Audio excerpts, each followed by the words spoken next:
ছোট ছোট বেলুনের এত চমৎকার ব্যবহার, ছোট বেলুনের এত চমৎকার ব্যবহার আছে জানতেন?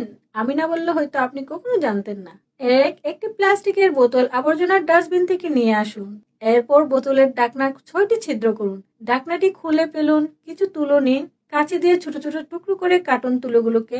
তারপর তুলোগুলো ঢাকনার ভেতর ভরে দিন। এবার একটি ফ্রিতে পাওয়া বেলুন নিন, কাঁচি দিয়ে মাঝখান থেকে কেটে নিন। কাটা বেলুনের মুখ ঢাকনার উপরে বসান। এটি এখন পানির কলের সাথে লাগিয়ে দিন। রাবার ব্যান্ড দিয়ে শক্ত করে বাঁধুন। ব্যাস, একটা ফিল্টার সহ ঝর্ণা তৈরি হয়ে গেল। 2, বেলুন দিয়ে ফোন কভার তৈরি করা যায়। এছাড়া রিমোট কভারও বানানো যায় এবং এটি পানিও প্রতিরোধ করতে পারে। কোনো ঢাকনাবিহীন কৌটায় বেলুন লাগিয়ে দিলেই ভালো সিলিং হয়ে যাবে। এমনকি কাটা তরমুজের উপর লাগিয়ে দিলেও খাবার সতেজ থাকবে, বাতাস ঢুকতে পারবে না, ফলে খাবার নষ্ট হবে না। 4, বেলুনে কয়েকটি ছোট ছিদ্র করুন। তারপর ভেতরে আরেকটি স্বচ্ছ বেলুন ঢুকান। ভেতরে পানি ও রঙিন কাগজের কণা দিন। এটি চাপ দিলে স্ট্রেস বলের মতো কাজ করবে, যা বেশ প্রশান্তিদায়ক। 5, কাগজের কাপের নিচে একটি ছোট্ট ছিদ্র করুন।